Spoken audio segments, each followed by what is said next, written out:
Walaupun khilaf di antara ulama ya, kan kalau dalam fikih kan kita dikasih pilihan-pilihan. Jangan berarti nanti, berarti nggak boleh, bukan nggak boleh. Maka Rasulullah menyebutkan begini, diriwayatkan tentang sebelum maghrib, Sallu qoblal maghrib, Sallu qoblal maghrib, Sallu qoblal maghrib in syi'ta. Salatlah sebelum maghrib, salatlah sebelum maghrib, salatlah sebelum maghrib jika kalian mau. Nah, gitu. Artinya itu. Nah, kadang-kadang kita sholat sebelum maghrib sholat, begitu selesai maghrib pulang, nah, kita malah nggak dapat itu Pak, malah nggak dapat. Iya, artinya kita kan bahasanya kan sedang prioritas ibadah kan begitu.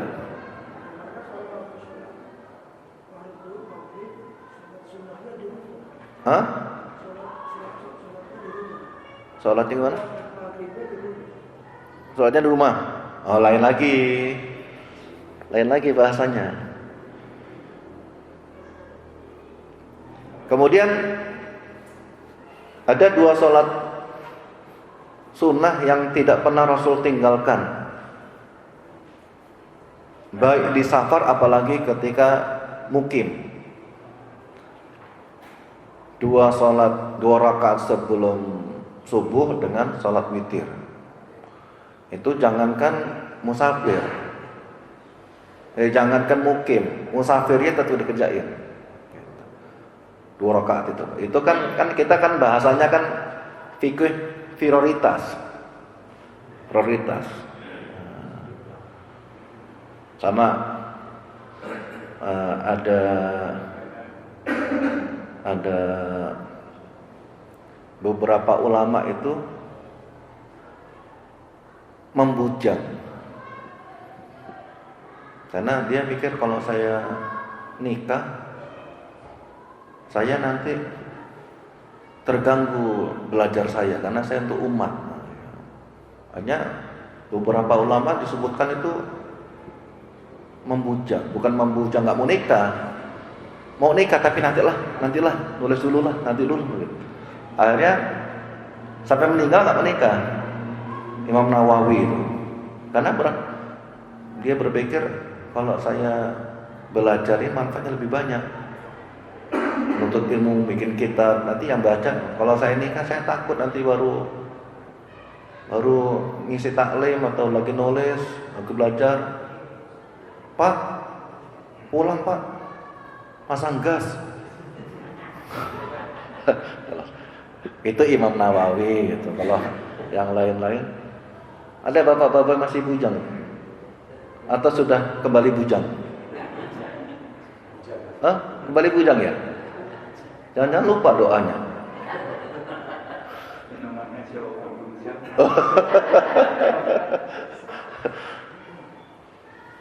Ya, kayak banyak imam, bahkan disebutkan Imam Syafi'i itu sampai sekarang. Ada nggak riwayat Imam Syafi'i itu menikah? Coba bapak-bapak pengikut Imam Syafi'i. Bapak pengikut Imam Syafi'i itu ngaku-ngaku aja. Kenapa? Karena menurut dia fikih prioritas. Ini ada yang kerjanya kawin aja tapi nggak penikah aja. Poligami, sunnah Rasul, tapi sholat sunnah juga enggak, sedekah juga enggak, gitu ya. Nah, kita kan, halo, assalamualaikum.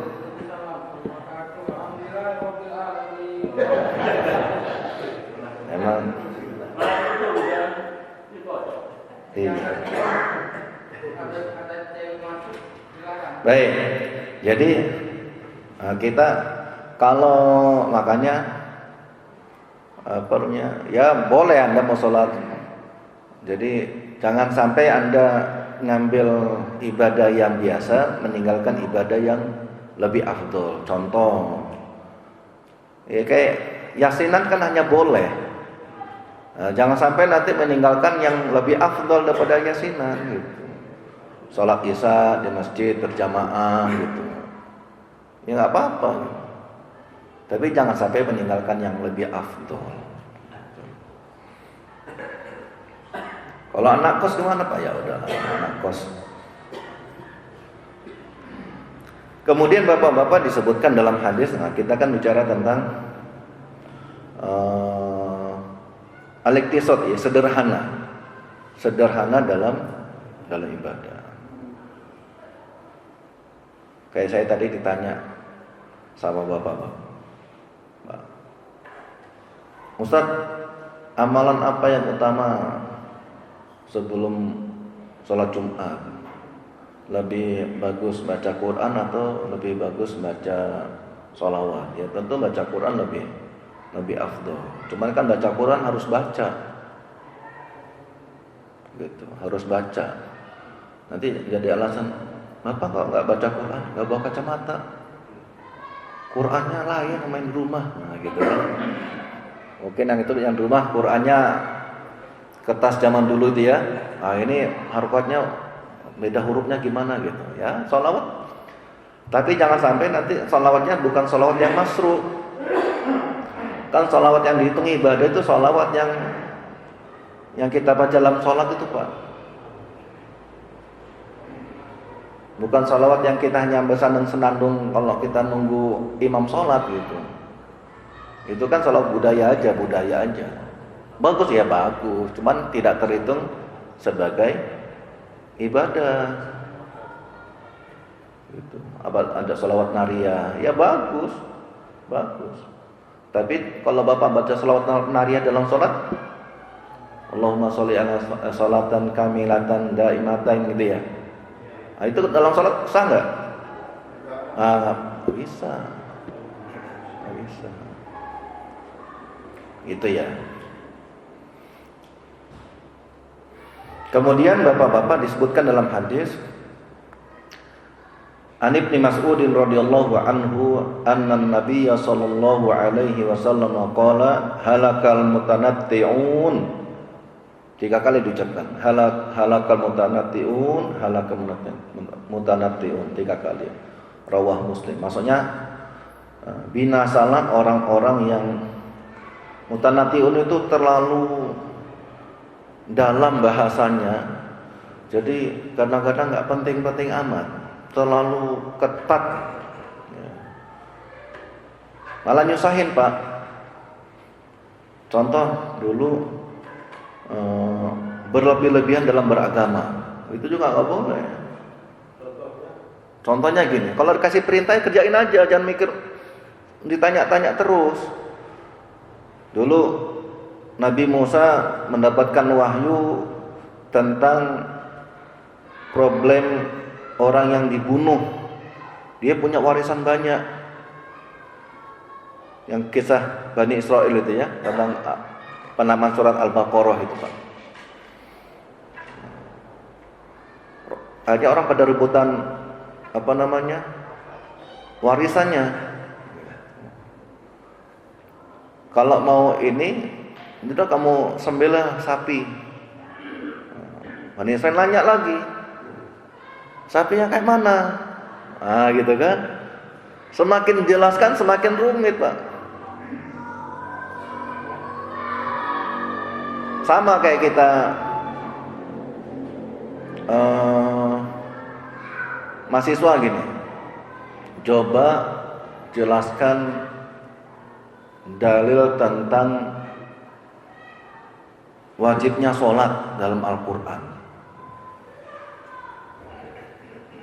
Ustadz, tulis ayatnya ya? Iya. Nanya lagi, Ustadz, itu pakai harokat apa enggak? Iya. Mau nambah lagi tuh Pak, harokatnya kayak mana itu?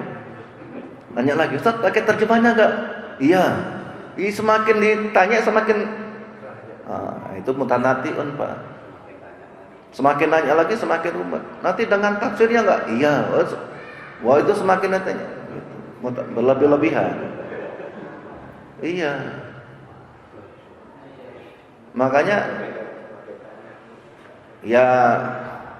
Makanya dulu para sahabat itu Pak, itu kalau dikasih perintah sami'na wa ata'na, enggak banyak nanya.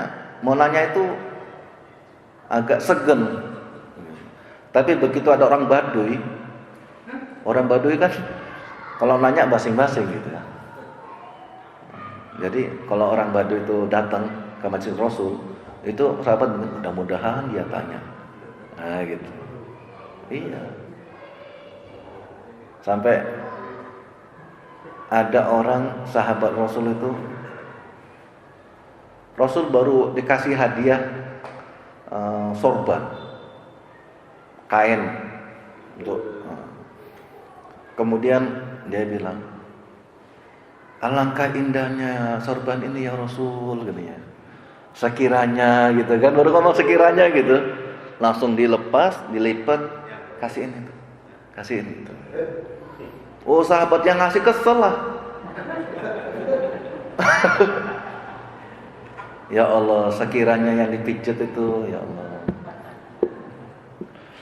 Iya, kesel gitu. Kamu ini gimana? Itu sorban tuh baru saya kasih ke Rasul, malah kamu minta. Kamu kan tahu Rasul itu kalau orangnya nggak tegaan, kalau diminta belum ngomong itu Pak, sudah dikasih. Apa kata sahabat Rasul yang lain, yang orang Baduy itu? Saya itu kalau beli bisa, cuman kalau sorban itu habis pakai Rasul, kalau itu nanti saya pakai untuk kain kafan saya, tentu makhluk-makhluk bumi itu nggak mau gigit saya.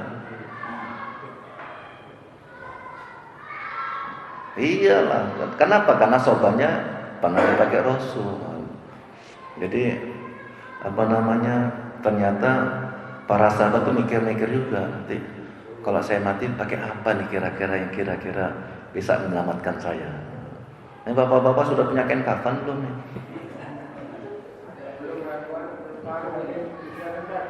Hah? Oh, udah siapin kardusnya? Disiapin namanya masing-masing, Pak Darmo. Siapin.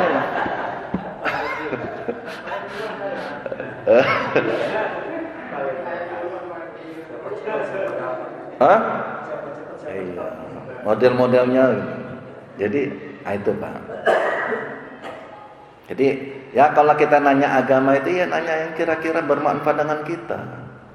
Kayak kemarin kan ada yang nanya, gimana Ustaz kalau kita sholat arah kiblatnya kayak mana? Terus, iya kalau saya jadi astronot kayak mana kiblatnya itu? Ya Bapak jadi astronot dulu, udah di atas nanti WA saya kirimin mapnya. Atau contoh gini, ini pertanyaan-tanya waktu kuliah lah Pak ya. Ada orang-orang bahas tentang Islam gitu. Allah itu kan maha kuasa. Allah juga maha besar. Kira-kira Allah sanggup nggak menciptakan batu yang lebih besar daripada Allah? Kalau nggak bisa berarti Allah nggak berkuasa. Kalau ternyata bisa, berarti Allah bukan Bu Akbar lagi. Ternyata ada yang lebih besar daripada Allah. Oh, ini kan pertanyaan-pertanyaan nggak penting-penting amat. Apa mang? Bikin orang sholat enggak? Gitu. Iya. Nah ini nggak boleh Pak dalam agama. Jadi kalau nanya itu kira-kira pertanyaan itu yang bikin kita menyemangatkan kita untuk ibadah biar semangat, atau kita jadi orang yang takut kepada Allah sehingga takut melanggar. Maka yang ditanamkan dalam fase Mekah itu ya dimana orang cinta banget, berharap banget kepada Allah. Iya. La yakhafu laumata laim, sampai mereka itu nggak takut dicaci. Orang dibunuh aja mereka nggak takut, para sahabat. Iya. Nah ini kadang-kadang doanya fa'amitna ala syahadatik, ya Allah matikan kami dalam berjuang dalam agamamu. Disuruh ngisi pengajian di satu tempat nggak berani Pak, banyak begal. Nah katanya mati, niatnya pengen mati syahid. Ya. Mana nggak cocok dengan doanya. Itu ya. Jadi bapak-bapak ya Kalau nanya itu kira-kira yang bikin kita ini apa? Jadi semangat ibadah, jadi takut kepada Allah, cinta pada Rasul, kan begitu. Kayak contoh, kalau kita mati masuk neraka, disiksa pakai api neraka. Kalau jin iblis itu gimana nanti mati? Kan dia dari api juga, masuk. Nah itu kan pertanyaan yang nggak masuk akal lah. Atau orang-orang yang apa namanya tasyadud lah. Saya sering bilang, ya kita ini jangan terlalu textbook lah. Tidak semua yang zaman Rasul nggak ada, sekarang jadi nggak boleh. Lihat dulu ini kajiannya kajian sebagai kajian akidah atau kajiannya kajian hanya muamalah. Zaman Rasul ada nggak kultum Ramadan? Sekarang kultum Ramadan ada. Apa itu jadi bid'ah?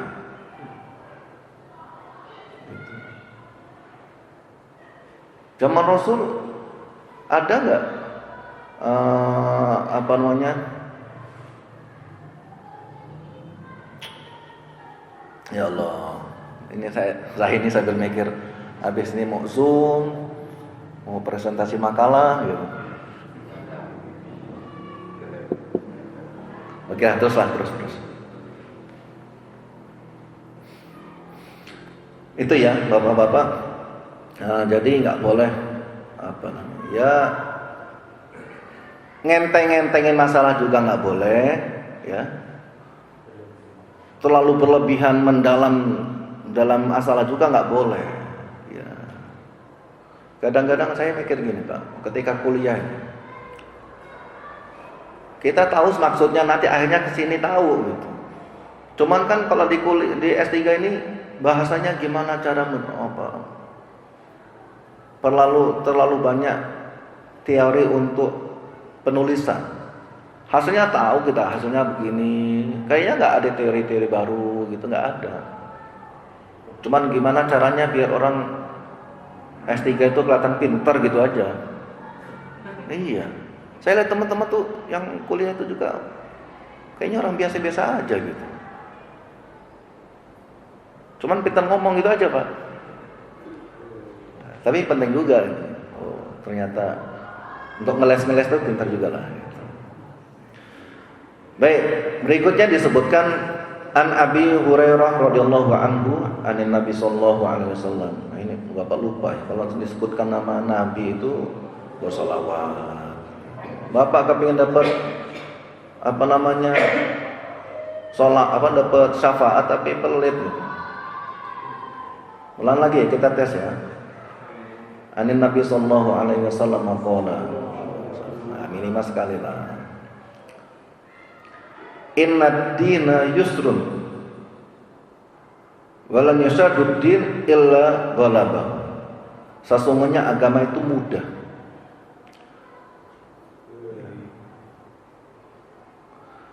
Kemudian tidak ada yang menyulitkan dalam ibadah kecuali dia akan dikalahkan dengan kesulitannya itu. Jadi kalau berlebih-lebihan dalam ibadah nanti malah dia malah dikalahkan dengan itu. Maka disebutkan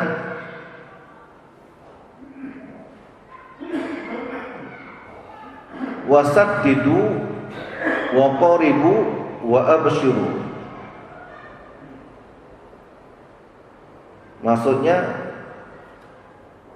wasta'inu bil ghadati war rahmati wa syai'um minad dajjal.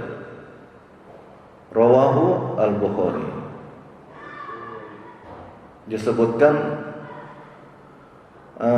ya bapak-bapak sadid itu bersegera. Jadi kalau menjalankan perintah itu ya bersegera, jangan nanti wa qaribu, dan berusaha mendekatlah. Wa absyiru, kasih kabar gembiralah. Wasta'inu itu artinya minta tolonglah untuk melakukan amal bil ghadawati warahmati. Maksudnya bil ghadawati itu dalam sore hari atau bukan rahmati, warauhati, sore hari atau pagi hari. Jadi kalau nunggu waktu luang itu ya beramal, bersegera beramal.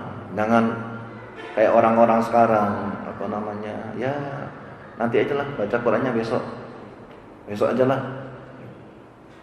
Karena kadang-kadang gini, ada orang-orang yang Allah kasih kenikmatan, apa namanya, nggak beramal, maksiat terus, tapi di akhir hidupnya dia husnul khotimah. Ada orang kayak gitu, kayaknya nggak pernah ibadah, tapi begitu diajak umroh, matinya depan Ka'bah lagi sujud. Ada, Pak. Mungkin orang itu kita kira orang biasa, tapi bisa jadi dia ada doa-doa, ada ibadah-ibadah yang nggak kita lihat. Karena rahmat Allah nggak Allah berikan tiba-tiba, Pak. Pasti dia punya amalan yang tidak kita ketahui. Kalau kita ini kan kadang-kadang amalan dikit, uploadnya terus banyak gitu kan. Bentar-bentar ngupload gitu kan. Ya Allah, nikmatnya, tenangnya bisa udah pagi ini gitu kan. Iya.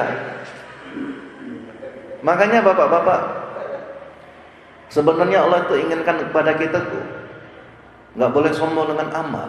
Makanya mohon maaf ya, ada orang maksiat. Pezina itu kan berarti pekerjaannya, Pak. Kalau dia berzina kan mungkin sekali, khilaf 2 kali kan gitu. Kalau pezina memang kerjaannya berzina. Begitu di akhir hidupnya dia tobat, ditolak sama keluarganya, ditolak kampungnya, kemudian dia pergi uzlah. Begitu dia ngelihat anjing kehausan, dia kasih minum anjing itu. Kemudian Allah ridho dengan pekerjaan dia itu, Pak. Dengan amal. Allah menyebutkan fadkhalatul jannah, perempuan itu masuk surga. Maka kita nggak boleh sombong. Dia masuk surga itu bukan karena amalnya, tapi karena rahmat Allah, kasih sayang Allah. Nah, jadi kita nggak boleh juga sombong dengan amal saya sudah banyak, ya. Amal saya sudah banyak. Ya, nggak boleh, Pak. Jadi bapak-bapak juga nggak boleh kita nunda-nunda juga nggak boleh, karena hidup kita ini yang kemarin-kemarin cuma cerita aja, Pak. Yang kita omongin itu cerita-cerita aja. Masa depan ini kita nggak tahu. Bisa jadi bapak-bapak ini habis ngaji yang nyender-nyender ini duluan nanti. Nah, sudah kelihatan ini.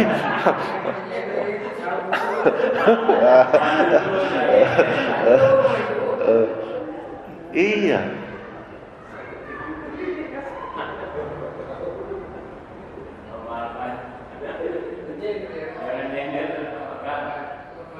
Nah, maksudnya duluan pulang situ loh. Kok tega amat tuh. Iya, jadi bapak-bapak, kita nggak tahu bapak-bapak. Makanya kita disuruh minta doa kepada Allah, minta husnul khotimah gitu kan. Minta, iya. Betapa banyak orang yang dianggap biasa ternyata punya amalan luar biasa.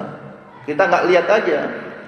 Tapi juga kadang-kadang kita kagum dengan orang amalannya banyak, besar, bagus, kelihatan.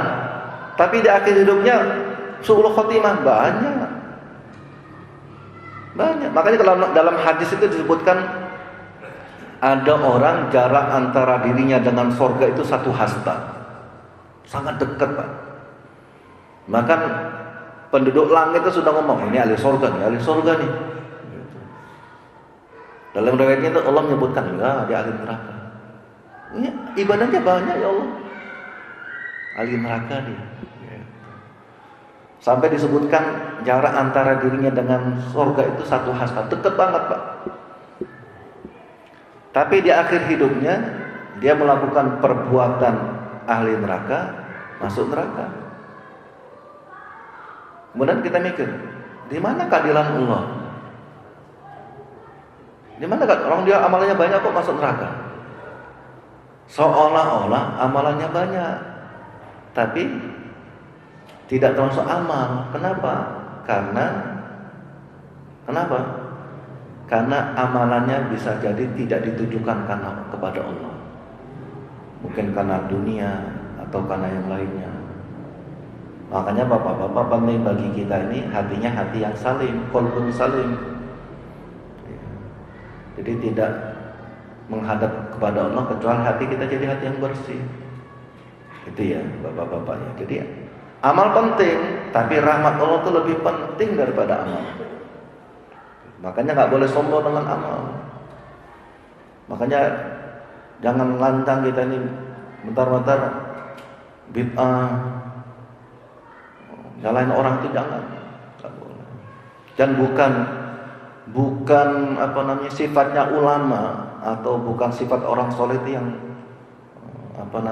menyalahkan orang lain. Rasul saja tahu Pak, sahabat-sahabatnya munafik itu tahu. Cuman tidak membunuh sahabatnya, tidak membunuh munafik, bunuh enggak. Masih kesempatan. Kalau dulu Pak, orang kalau zaman sebelum Nabi Muhammad, orang ketika berbuat kemaksiatan itu langsung dihukum sama Allah. Bani Israel itu Pak, hari Sabtu disuruh khusus untuk ibadah. Mau ibadah, tapi uniknya, fitnahnya Pak, ikan-ikan itu banyak muncul pas hari Sabtu. Mancing itu,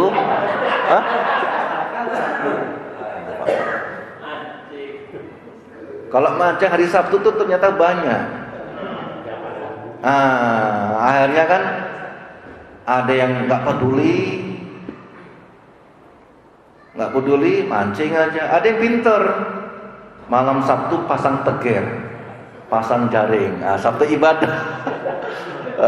Ada kayak gitu Pak. Begitu hari Minggunya jadi monyet, jadi babi. Itu syariat dulu. Begitu berbuat kemaksiatan langsung berubah. Kalau sekarang nggak bisa Pak, sama Allah nggak dibikin kayak gitu. Hari Jumat ya nggak Jumatan sama yang Jumatan, ya tetap manusia. Kan nggak mungkin tiba-tiba ada lagi mancing langsung jadi monyet itu. Iya. Lagi ngojek, loh jadi monyet gitu kan. Kalau syariatnya itu, ternyata monyet semua nanti kita nih Pak. Makanya bapak-bapak, kita milih-milih ibadah. Jadi ya kalau bisa dilakukan sekarang, ya jangan tunda-tunda nanti.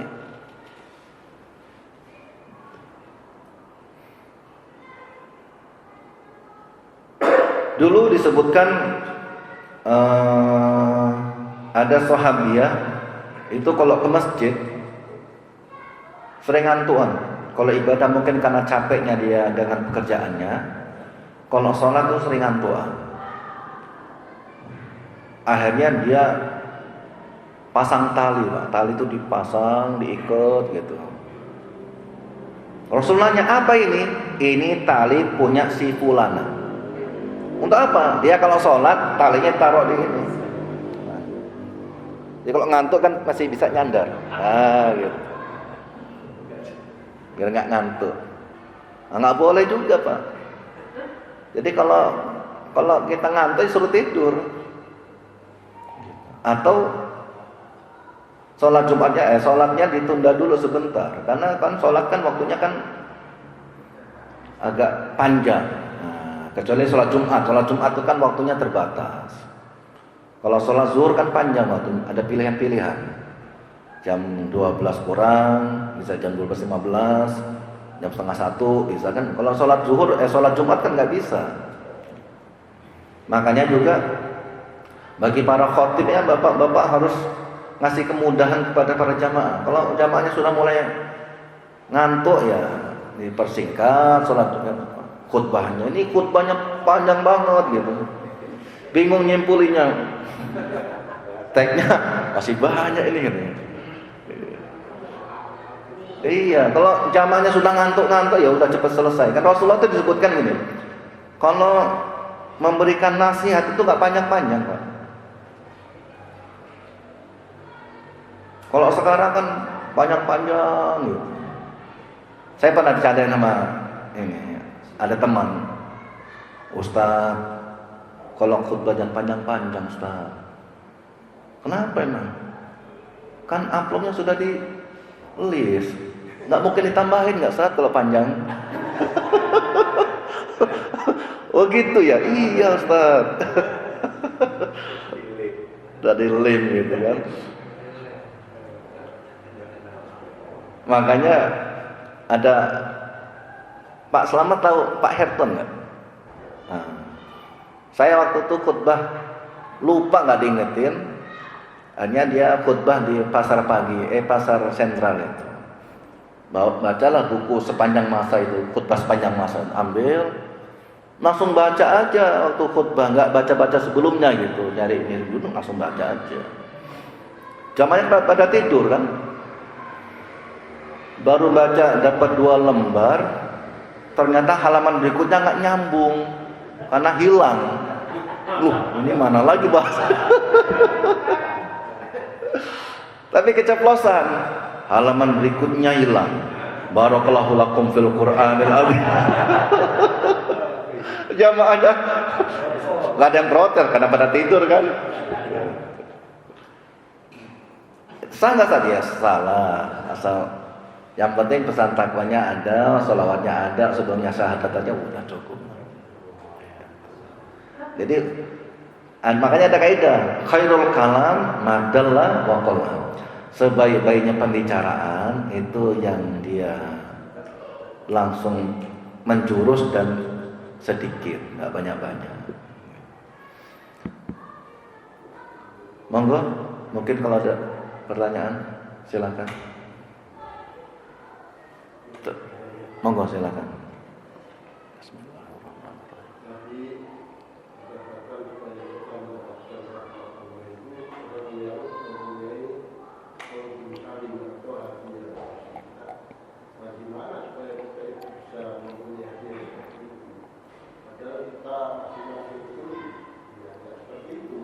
Iya.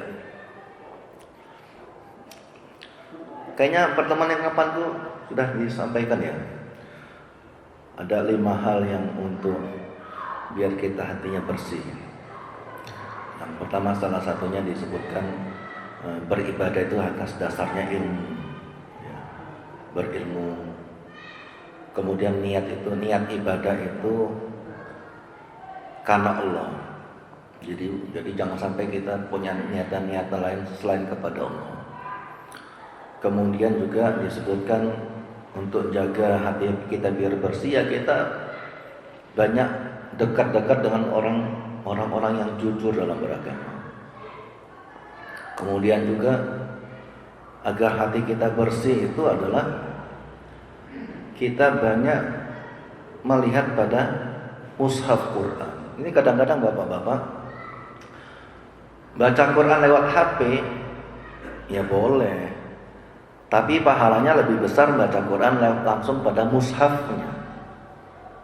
Saya tidak menganjurkan bapak-bapak baca Quran lewat HP, nggak nganjurin. Tapi kalau bapak-bapak baca ya silakan. Tapi megang mushaf, ya. Megang HP ini siapa aja bisa. Ya. Bapak WC juga bisa. Tapi kalau mushaf kan nggak boleh. Kalau kita dengan mushaf kan harus ada adab kan, adabnya bacanya berwudu. Kalau megang HP ada syarat wudu nggak? Kan nggak ada. Nah ini diantara biar hati kita bersih. Selebihnya yaitu banyak beramal amalan yang kira-kira tidak dilihat orang. Orang tidur kita sholat, gitu. Orang lagi kita sholat, zikir, istighfar, gitu. Ya, itulah kira-kira tentang amalan-amalan hati. Ada lagi yang lain, Pak? Monggo. Enggak, kalau saya ini mengambil kesimpulan, ketika waktunya longgar, itu silakan amalan-amalan yang sunnah itu baik yang sunnah sangat ditekankan maupun yang enggak, kita tidak pasang semua. Iya, nggak apa-apa. Jadi ketika waktunya mepet, kita baru milih tadi ya. Iya. Benar ya kalau seperti itu? Iya. Jadi kalau waktunya Bapak longgar, ya Anda mau sholat, contoh waktunya longgar, Bapak nunggu khotib datang. Bapak baca Quran sudah capek, udah ngantuk, salawat sudah capek. Bapak dengerin orang atau Bapak sholat sunnah tatawuf 2 rakaat, nanti 2 rakaat lagi nanti. Jadi silakan aja. Tapi jangan sampai nanti habis sholat Jumat itu ada sholat ba'diyah Jumat itu Pak, bukan ba'diyah zuhur. Ba'diyah Jumat itu 4 rakaat. Nah, jarang kita sholat itu. Rata-rata 2 rakaat. Ada yang tetap 4 rakaat, 2 rakaat di masjid, 2 rakaat di rumah. Ya, kalau bisa alhamdulillah. Tapi nyampe rumah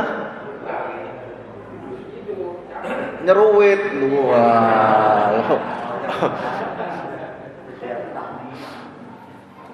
Kalau kira-kira Bapak ini bisa laksanakan, kalau nggak bisa jarang itu Pak. Ya kalau Bapak masuk waktunya longgar silakan. Contoh, mana lebih utama sholat sebelum sebelum asar dengan sholat tahiyatul masjid? Ya tentu tahiyatul masjid lebih utama dibandingkan sholat sebelum asar. Kan dia ghairu muakkadah, jadi tidak terlalu ditekankan. Yang ditekankan itu yang itu ya.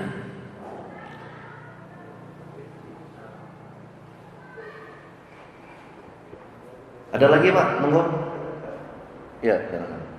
Ini yang sering terjadi sholat qobliyah, sholat tahiyatul masjid,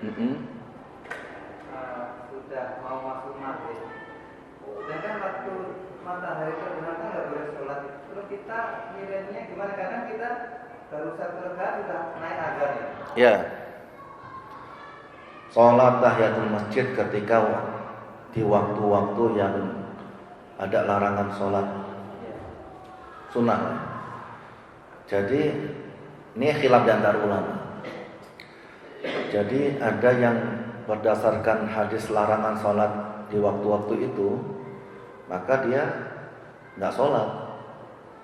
Jadi nggak sholat tahiyatul masjid. Ya lebih baik duduk-duduk aja, zikir, baca Quran gitu.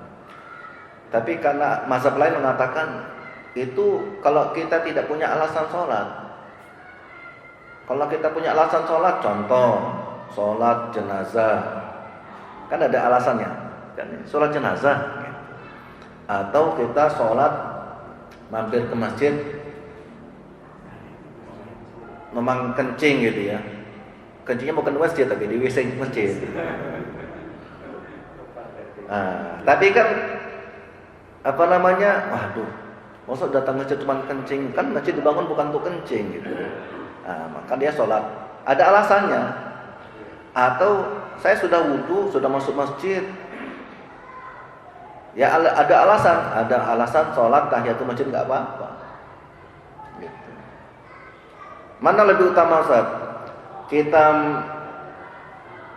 pas azan itu tahiyatul masjid atau kita dengarkan azan? Ya Bapak silakan aja pilih. Bapak dengerin azan silakan, kemudian menjawab, atau Bapak tahiyatul masjid, nanti begitu selesai Bapak mengqadha. Ada ulama lagi BAB azan, dia kan nggak boleh jawab azan ketika baik jahra atau sir, nggak boleh Bapak di dalam WC itu jawab azan sir gitu ya, dalam hati nggak boleh. Akhirnya apa? Begitu keluar WC sudah wudu dia Allahu Akbar, Allahu Akbar, Allahu Akbar, Allahu Akbar. Sadala ilaha illallah, sadala ilaha illallah. Ngapa? Mengkodok. Ya silakan aja. Ada yang kita pikir sholat sunnah, ternyata sholat 4 rakaat. Wah, gimana orang itu? Ya, kita maafin aja lah. Gitu. Karena bisa jadi dia makin darurat. Orang-orang kayak itu kan mungkin nyuri waktu kerja sama orang gitu. Memang waktu istirahatnya nggak panjang. Gitu. Ya, makanya saya sering bilang sama ada tukang tuh. Bapak itu, saya besarkan hatinya, ngaji sama saya pegang. Tangan bapak ini kasar ya? Iya Ustaz, saya ini. Tangan inilah disebutkan dalam riwayat yang neraka itu haram menyentuhnya. Bapak ini ada jamin masuk surga nih. Bukan karena ibadah sholat, tapi karena bapak berjuang untuk keluarga. Harus sholat bapak. Harus sholat. Gitu. Jangan nyampe nggak sholat, bapak sudah ada alasan ini dihapuskan dosanya karena bapak kerja keras.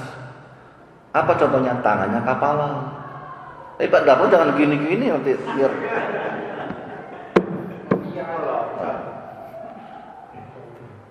Iya ada alasan itu. Sholat. Kalau bapak-bapak tukang ini yang harus ke masjid nggak apa-apa lah. Sholat di tempat kerja nggak apa-apa. Sholat tuh harus pakai pakaian harum, enggak harus. Yang penting tidak kena najis gitu aja. Kotor itu tidak kena najis. Baju-baju kena kapur, kena cat. Kayak orang, mohon maaf, kita kan ngomongnya bicarakan yang tidak ideal. Ada orang kerjanya memang kerja bersihin WC. Bersihin WC, Pak. Dia walaupun mandinya kayak berapa kali, itu baunya kayak gitulah. Gitu. Apa harus masjid? Kalau ke masjid orang pada gini nanti. Ya udah sholat di rumah nggak apa-apa. Kenapa? Karena darurat. Itu ya. Masih ada waktu nggak? Oke, ada lagi Pak? Monggo silakan. Ini Pak Adam. Pak Adam. Adam. Iya, monggo silakan. Iya. Ada yang membaca seperti membaca Quran. Ada yang membaca suaranya kencang tapi susah disimak. Wah. Jadi gimana gitu? Dia mengutamakan kuantitas. Ya. Dia masih baca Quran masih bagus, Pak. Kita komen-komen tapi nggak baca Quran. Ya masih bagus lah.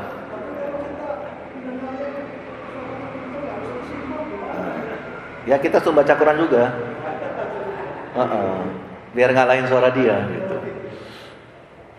Jadi bapak-bapak, memang ada orang-orang yang mungkin karena masih belajar. Ya kalau bisanya cuman itu ya biarin aja. Hah? Sudah pintar? Nggak bisa disimak karena cepat teman-teman. Ya, kalau bapak masih punya waktu untuk ngajarin dia, ajarin. Gitu. Kalau nggak punya waktu ya udah. Karena memang baca Quran itu, mohon maaf Pak. Kalau kita sudah bisa salah itu baru nggak boleh. Kalau memang dia memang belum bisa tapi semangat baca Quran, dapat 2 pahala Pak. Iya. Waladhi yata'ta wa alaihi syad falahu ajrun. Orang yang terbata-bata, kesulitan melafalkan hamzah sama ain, kebolak-balik gitu kan. Za, sa, za itu salah antara ghairil maghdub sama khairil maghdub. Memang salah, tapi memang bisanya kayak gitu. Rabbil alamin ngalamin gitu kan. Ya udah biarin aja. Yang penting dia ini. Tapi gini, yang sering terjadi seperti pelafalannya kurang pas, terus dia juga sering mendengar dari Ustaz.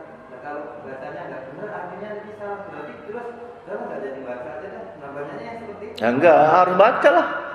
Tapi tetap berpahala sebetulnya. Dapat pahala. Kan dikatakan berdosa malah katanya. Oh, jangan serem lah. Orang kayak gitu nggak boleh jadi imam itu aja. Nggak boleh jadi imam. Tapi baca Qurannya sah, dapat pahala. Kalau ternyata satu masjid kayak gitu semua, ya tetap harus jadi imam. Tapi yang paling bagus kan, ini satu masjid ternyata ngalamin semua gitu kan. Ternyata ngamuk, ya udah satu dalam dulu gitu. Salahnya yang pinter-pinter nggak datang ke masjid gitu kan. Jadi nggak boleh juga. Daripada saya salah. Makanya kata teman, alhamdulillah saya ini dari kecil sampai besar nggak pernah salah baca Quran.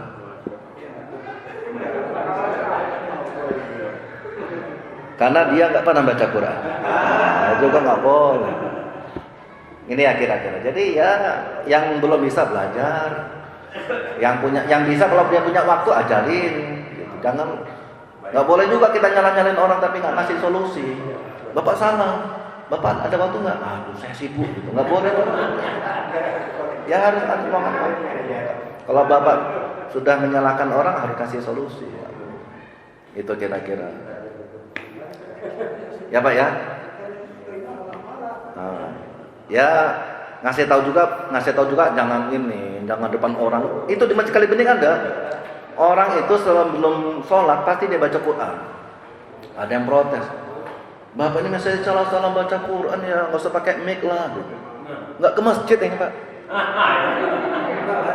Wah juga nggak boleh saya bilang. Jangan gitulah. Ya kita ini yang nyalahin orang ya pelan-pelan datang ke rumah bawa buah nih biar dia mau marah kan nggak enak kan.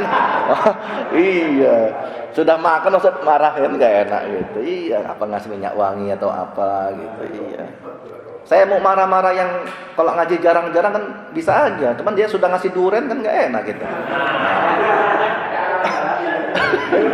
Oke, Assalamualaikum warahmatullahi wabarakatuh.